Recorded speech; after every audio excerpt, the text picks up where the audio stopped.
Welcome to r/malicious compliance, where we share stories of people conforming to the letter, but not the spirit of a request. Thank you, friends, for subscribing to the channel, and for so many likes. The first story. Management wanted me to use my entire vacation, but I didn't want to do that. The second story. B manager said that if I don't want to work, I can leave, so I did. The third story. Professor was not only fired, but also blacklisted so that he would not teach. Today's first story is leave management. During my time in the Navy, I was posted to a shore-based workshop with more people than it needed. Micromanagement ensues. So on this given day in the workshop at our morning muster, the chief announces, anyone with more than 30 days annual leave needs to start taking leave to get their leave balance down. Me with 75 days at this time. Why? Chief. It's a directive from Chief of Navy. So me being me, I go look up the books. Specifically the Pay and Conditions Manual, Pac-Man. Fast forward 3 days. I get called into the chief's office. Chief, why haven't you put in leave? Me, I don't want to. Chief, didn't you hear me say it was a directive from the Chief of Navy? Me, yes, but that directive isn't lawful. Chief, his blood pressure visibly rising. What the F do you mean? Me, in accordance with Pac-Man, I quoted the specific reference, I cannot be compelled to take annual leave. Chief, get out. To be honest, by this stage, I was just seeing how many buttons I could push. In that workshop, we had to make our own entertainment.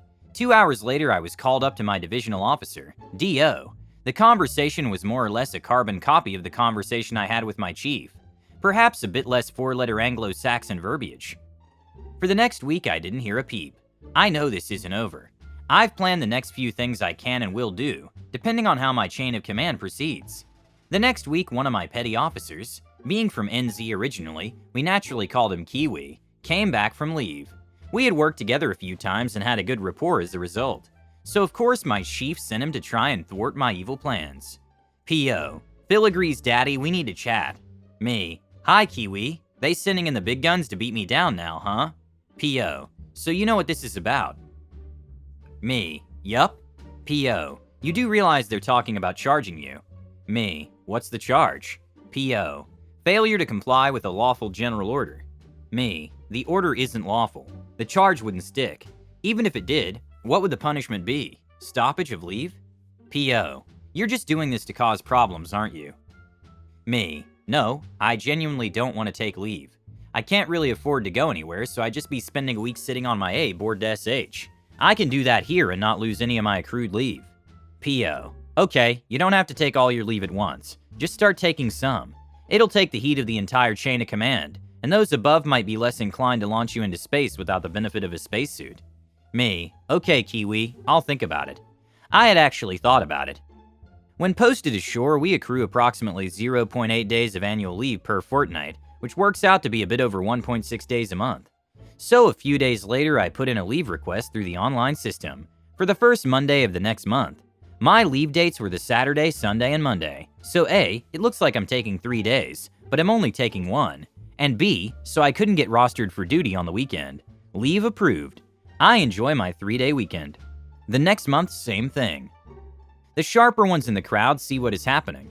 My leave balance is still going up, not down, just slower than it was before. After about 3 months, I get asked why I'm not putting anything in the reason for leave section of the online form. I point to the line on the form that says quite clearly that reasons don't need to be provided for annual leave requests.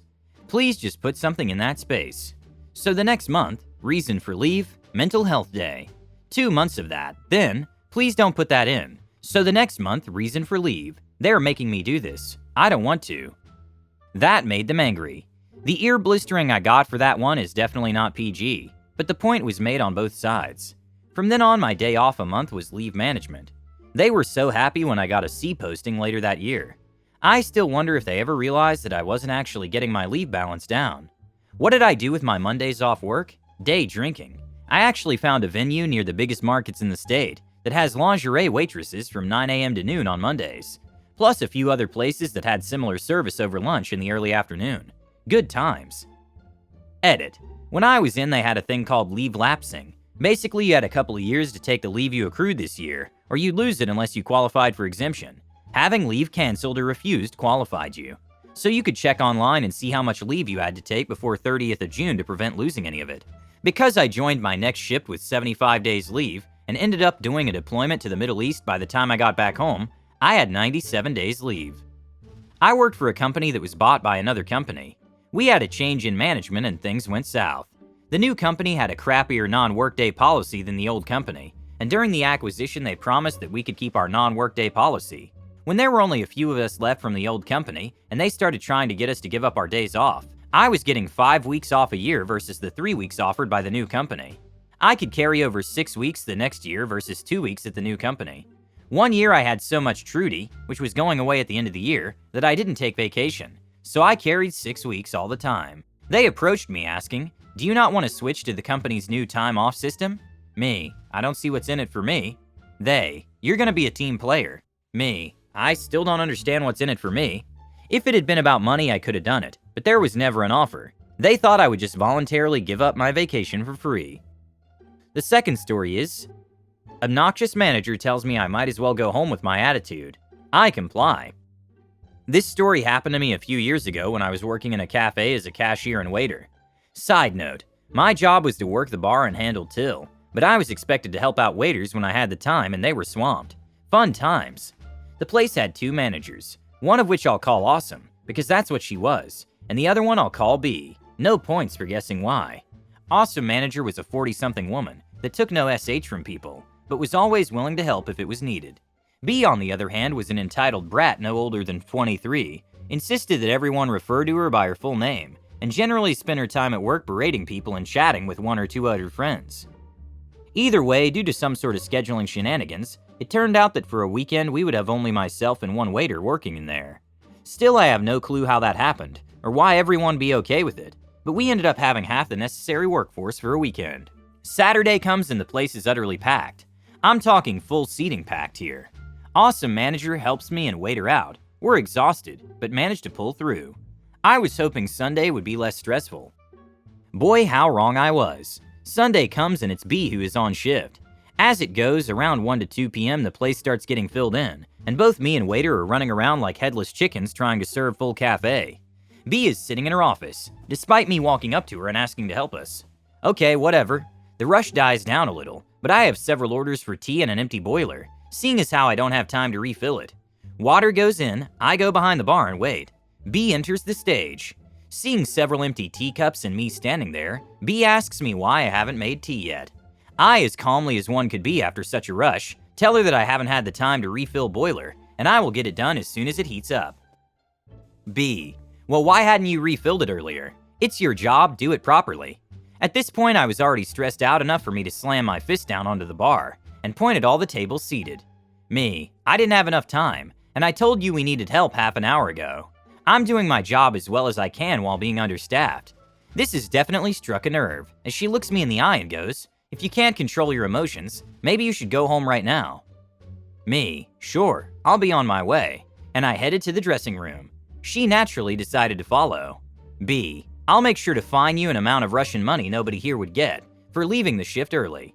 Me, I don't care, feel free. And just like that, I left my shift not even 5 hours in. I honestly felt so relieved this day. It made me realize that it's not worth it to put up with abuse on your work just for a paycheck. As an added bonus, next time I came on my shift, B was going out of her way to not talk to me, and I haven't had any fines for leaving that day. Though I did apologize to waiter, but he was understanding. A few days later, I had a talk with HR, who told me that it's pretty hard to find a job these days, so maybe I should be more reserved. I told her that I was planning to move cities, and this was my second to last month of working there. She didn't have much else to say. Luckily, I found a much better place right now. Obligatory infection test before employment, and after any sick leave, good pay, reasonable bosses, the works. You were right to leave. I don't think you should tolerate bad treatment of yourself, but it's better to change jobs. Find another team. Besides, many companies don't realize that although it's hard to find a well-paid job, it's very easy to find a job with minimum wage, especially if you don't care what field they work in. Oh, and these companies tend to forget the word of mouth spreads and makes people avoid working for them. A company that treats their employees like crap will get notoriety.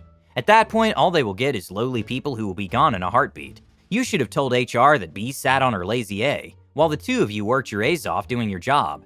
And then B had the nerve to lecture you about doing your job because you didn't have a chance to make more tea. On top of that, she told you that you should just go home. Put it all on her, then they can check everything they can, and then she'd get reamed out.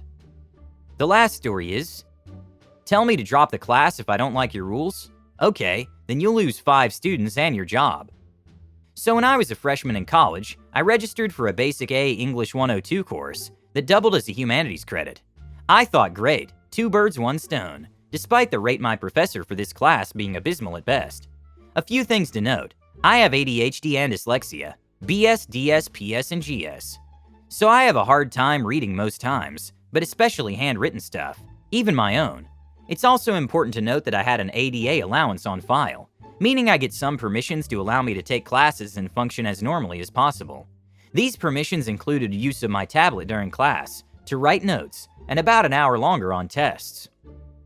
Well, first day of class, the professor strolls in with the arrogance and snobitude of someone who thinks they're getting tenured this year. He starts talking, going over the syllabus and says, there will be no phones, laptop, or technology of any kind in my class. You will write all your notes by hand, which isn't going to work for me, so I raise my hand and ask him if I can talk to him privately about the rule. That went over about as well as a lead balloon, and he starts getting snippy and says, anything you need to talk with me about can be found in the syllabus. But again, I said that I needed to talk to him and that it was pretty important. Finally, he just says to say it to the class. He doesn't have time to take out the deal with whining of any kind.